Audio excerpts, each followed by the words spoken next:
For starters, can you just please tell us a little about yourself and your relation with this topic, because you've been on it for a long time.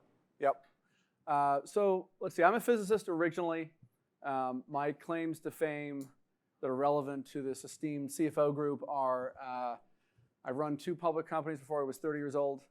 I've helped run 12 public companies. I've probably signed, well, definitely a triple-digit number of quarterly accounts, as probably many of you have, and an evolving regulatory landscape on both sides of the Atlantic. But I've played a pioneering role in industries as diverse as quantum computing, satellite data, consumer internet, gaming, et cetera. And every one of these has, of course, been plugging away at what we used to call machine learning. But in the last 18 months, we've realized there's a lot of enterprise value, sizzle anyway, to come from relabeling that, AI, right? And so I think it's safe to say that throughout the evening, I look forward to meeting more of you. I'm of the sort of brass tacks school of, how can we actually take advantage of these things for people who actually run businesses in diverse sectors, and let's talk about specific examples as opposed to the firm that I chair in Austin Fusion Group does all the market studies, and I can give you big numbers about various fields, but I always find when you're running a company that's sort of important, but not as important as what I'm going to actually do, this year to beat my plan. Right? Yeah. Okay, so what's the status of the tech right now? It's advancing incredibly fast. How can CFOs, who may not have a background in technology, understand, let's say, render an opinion on whether a particular use of Gen AI is going to be good or not? Yeah, and I would broaden that question to be, machine learning techniques generally, right? Like Gen AI is a great, thing to play around with, but everything will not be solved through a chat bot that occasionally, hallucinates, right? Your job, look, the CFO role has had a relentless march and increase in power, responsibility, influence, general importance the last few decades. And I actually think that you've watched moments like, Excel being rolled out and ATMs happening, impact bits of the finance function for decades. And so, the predictions I will give this room are, it's going to be a net job creator for this function. It's going to increase the power of this function. It's going to increase the importance and the criticality of everyone who's in the profession being kind of the systems integrator of all things data to supply chain to, of course, compliance, right? And I think that one of the questions and challenges that we all have to navigate is how do you find trusted people to work through each one of these things, and how do you integrate these things, because you will be the fulcrum, if you're not already, of galloping opportunities. But wisdom and judgment, I think, will rule the day. And I also think, and this is near and dear to my heart from companies I've helped run, avoiding the traps, pitfalls, own goals, and frankly, succumbing to the threats that anyone who runs a firm of size or significance these days encounters is kind of first and foremost, right? Like first, don't go backwards, and take the Hippocratic Oath about making sure that we do no harm. Okay. Did I understand you properly to say that you think generative AI will increase employment in the finance function? Yeah, I think it will. I think it'll increase employment in general, by the way. I mean, and I've been on the, I think, correct side of history on this one for the last decade. I can remember sitting at Stanford last decade with a bunch of professors really demoralized about how 1 million truckers would be out of work, within 2 or 3 years. This is 2015 or something. And I said, look, I doubt it. And here's why, right? Like one, 10,000 years of recorded history. Okay, so we've been pretty good as a species at removing things and supplanting them with 10 times more of something that's more interesting for the people working in the sector to do. 2, people forget that AI will grow the economy, which means you'll have more consumers and more services. And by the way, truckers, paid more, better benefits than ever today. It's a scarce Amazon, like scarce, Right. supply of labor today, right? So yeah, so I do think that you guys, CFOs are the center of, data, information, integrity, and everything from how we hire to who we hire, to how we think about asset lifetime, supply chains, of course, Sarbox, and of course, forecasting. All of this is being touched by machine learning, AI, et cetera. But your roles will be about how you integrate, harvest, and ensure integrity of the system, because people's reliance on this will only increase. And at the end of the day, the integrity of what you construct and what you insource and outsource will be kind of the mark, I think, of the best CFOs and the even better CFOs.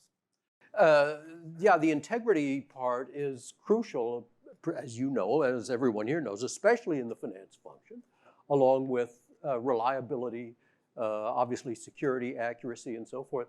And then you read the story about the unnamed multinational corporation where a guy in the finance function is invited to a Zoom call and is told by the CFO to deposit $25 million in 5 accounts that he'd never heard of before. And of course, he was the only real human, the guy was, everybody else was a deep fake. Yeah. And he said afterward, after it became clear what really happened, he said, well, I was kind of suspicious, but all the guys on the call looked and sounded exactly like the guys I know, so I did it. Is this a potential threat to CFOs? 100% threat to companies, right? And look, I'm on the 4 or 5 public boards, and I've been on 12 in my life, and I think I've been on a lot of audit committees, at least half of them or more. How many of you at your firm have had significant phishing issues, have had data taken hostage? I've had both, right? Right. 8 years ago, my firm was running Glue Mobile. I think we've had data hostage. We've paid ransoms. With the higher integrity cyber criminals that release the data after you pay them, and you can figure out some of the higher integrity criminal organizations at time if you work with the FBI. But I had a terrible phishing disaster in the era. You remember when Seagate's CFO resigned over sort of the wire to Belize or whatever it was, and there was a raft of these email threads going, starting with sort of the VP of Finance, to the SVP, to the Treasurer, to the CFO, and or rather back down, I guess, and someone sent the wire. I woke up in May 2016, my wife's birthday. That's why I remember this, in Napa, California, and I had this email from the head of payroll, right? And it goes, and there was a thread, and it goes like, Niccolo, you sent this to me, right? And I read, and I look down, 7 o'clock in the morning on Saturday, and I go, oh God, this is going to be not just a bad weekend, week, month, quarter, but what happened was someone sent, bad actors sent emails into my organization, and the head of payroll got one that said, from me, I'm just doing some research for the comp committee. Please upload all of the W-2s for our US employees to this Dropbox folder. So, what happened obviously was, we had 1,000 people on LifeLock for, the next, whatever it is, 5, 6, 7 years. I think I've just gotten off of it. And you're doing those special tax returns where you have the code to prove that it's actually you. And, and of course you have all of the board and, and people get fired over this and, all that stuff. But, I actually think one of the lessons I can contribute to this room as pertains to AI is the tight interlinking with cybersecurity, phishing, and this function, right? This function tends to control, people who are in charge of not just wires, but also information, right? And what I remember, being so frustrated by with my own company, and companies in general, are, usually we bring in, cybersecurity, bring in the consultant. We're gonna do phishing training for the whole organization. And you get this report. How many of you get the report, 5 people opened the thing this morning. Everyone, the percentage is down. We're at 4.8. We're making progress. And what everyone forgets, and I will sort of start and finish maybe my comments on the importance of CFO judgment, wisdom, and power is it doesn't matter if the QA department, right, gets phishing training or not. There's nothing they can do. In my episode at Glue Mobile, what amazed me about what happened was Niccolo couldn't have done this. Niccolo himself, as the chairman and CEO, I wouldn't know where in God's name to go to find thousands of W-2s to upload. Even if I wanted, I'd be like, I'd be scrambling to ask 5 other people what to do. And so it dawned on me that one of the grand errors in everything from AI to cybersecurity to most companies' governance and the way that we train people is we just peanut butter, right? We sort of go like, oh, like we've trained 10,000 people, the phishing report opening email thing is lower. That doesn't matter. What matters is the 5 to 10 people in your function having 100 to 1,000 times more training than everybody else, one, because they can actually upload the W-2s or send the wire. And two, I hate to break it to all of us, like in a world where that's happening with Zoom, we're going back to the Cold War with the 2 guys with the punch cards that have to stick them in at the same time and can't do it themselves. Like that's where this is going pretty quickly, to be honest. We only have time for one more before we sit down and involve everyone in the discussion. But generative AI is advancing so fast. People are going to wonder, should I just jump into it now so we get some experience? Or should we try to wait until it's a little better than it is now and we can do more with it? Well, look, it's commoditizing, right? And I made this prediction a year and a half ago, maybe, and I was like, look, there's 3 or 4 companies that can afford incredible investments. It's also getting cheaper to train your own LLM. I mean, exponentially cheaper, right? So you're going to have the choice this decade on, do I want to work with this guy, this guy, this guy, this guy, who's going to charge me a cent to query or whatever? Or do I want to train my own for an amount of money that some of your firms, most of your firms, can probably afford? I actually think, and you either heard it here first, and we'll see if it's genius or insanity, as they say, based on the outcome of the results. I think this will be integrated the same way that Excel has been in this function. A vast productivity improver, but not a panacea.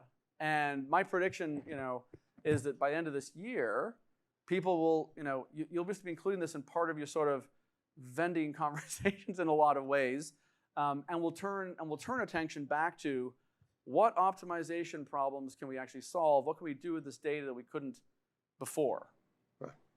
Right. We got to stop, right? So we're going to sit down and then we'll keep talking. But this is a lot of real-world information that's been very helpful. Niccolo, thank you very much. My pleasure. Thanks to our host. All right.